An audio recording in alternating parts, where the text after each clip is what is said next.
Hari ini aku mau ambil daun pohon ini. Aku tidak tahu pohon apa namanya. Daun ini saya akan gunakan sebagai pelindung buat pala yang baru saja kami tanam. Sinar matahari memang penting untuk pala muda yang baru kita tanam. Tapi kalau terlalu terik, itu bisa bikin daunnya gosong, guys. Bisa-bisa pala yang baru kita tanam jadi mati. Dulu waktu kita menanam pala, itu kami biarkan saja kena matahari langsung, akhirnya banyak yang tidak jadi alias mati. Kalau sudah seperti itu, kita sudah rugi waktu dan rugi tenaga, guys. Padahal pala itu bisa jadi sumber penghasilan besar loh kalau kita rawat dengan baik-baik. Bayangkan, kita harus menunggu 3-4 tahun. Gagal gara-gara cuma tidak dikasih pelindung.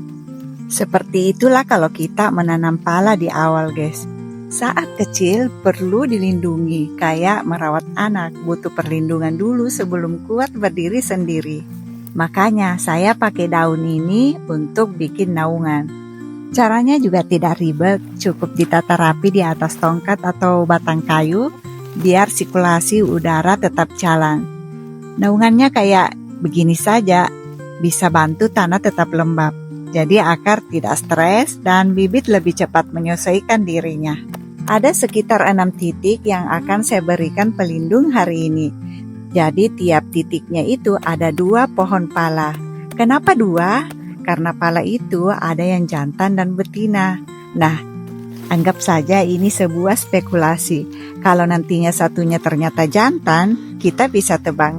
Cukup betinanya yang kita pelihara. Jadinya hemat waktu dan hemat lahan. Sambil saya buat naungannya, suami saya menyemprotkan pupuk organik. Kenapa kami memilih pupuk organik? Ya, sebabnya karena akarnya masih muda. Kalau langsung pakai pupuk kimia, takutnya malah gosong. Pupuk organik ini bisa bantu akar cepat menyebar. Tanah tetap subur dan cacing pun masih mau tinggal. Banyak orang lupa justru cacing itulah tanda sebagai tanah masih sehat. Dan inilah hasilnya, pala tua yang sudah siap dipanen. Sementara di bawahnya pala muda baru saja memulai hidupnya. Terkadang kita harus berani memulai dulu pekerjaan sekaligus merawat yang lama sambil menyiapkan yang baru. Saya selalu percaya kebun itu seperti hidup. Ada yang kita jaga sampai matang, ada yang kita mulai dari nol, ada juga yang harus kita lepaskan supaya yang lain bisa tumbuh. Pohon yang tadinya saya tebang itu bukan rugi, dia jadi peneduh, jadi pelindung, jadi bagian dari proses tumbuhnya generasi baru. Bayangkan, beberapa tahun ke depan, 6 titik ini akan jadi deretan pohon pala yang rimbun. Setiap buah yang dipanen nanti bukan cuma soal uang, tapi juga soal rasa tenang.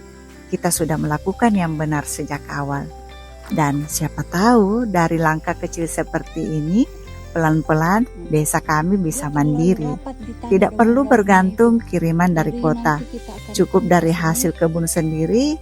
Kemerdekaan itu bukan hanya tanggal di kalender, tapi juga rasa bebas di dapur. Tidak khawatir besok mau makan apa. Jadi buat kamu yang punya lahan di rumah, coba deh mulai dari hal yang kecil.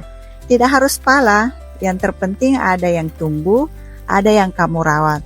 Karena dari kebun kecil itu bisa lahir rasa ketenangan, bisa lahir kebebasan. Kalau kata orang tua dulu, menanam itu tidak pernah rugi. Yang rugi itu cuma mereka yang tidak pernah mencoba.